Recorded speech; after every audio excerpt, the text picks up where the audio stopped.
In this tutorial, I'll show you how to enable SSL and secure your application with HTTPS and CloudRaptor.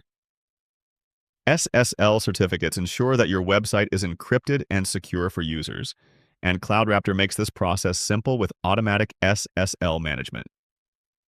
To get started, go to your dashboard and click on Applications from the left sidebar. Now select the application you want to secure. Once inside, click on the SSL Certificates tab. Here, you can manage all SSL-related settings for your domain. CloudRaptor supports automatic SSL using Let's Encrypt, which is free and automatically renews every 90 days. This is the recommended option for most users. To enable SSL, click on Configure or Enable SSL. Now choose your SSL type. You can select Let's Encrypt for a free auto-renewing certificate, self-signed for quick setup with browser warnings, or custom certificate if you want to upload your own SSL files. For this tutorial, we'll select Let's Encrypt. Confirm your selection, and CloudRaptor will begin issuing your SSL certificate.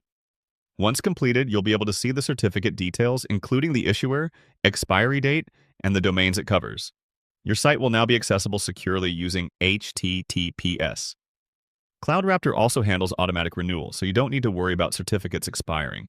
Before enabling SSL, make sure your domain is properly configured. Your domain's A record must point to your server's public IP address. This is required for SSL validation. If DNS is not set correctly, the certificate issuance will fail. Once everything is set up, your website will be fully secured and accessible over HTTPS. And that's how you enable SSL in CloudRaptor. If you're still stuck, contact our dedicated support team for any of your queries.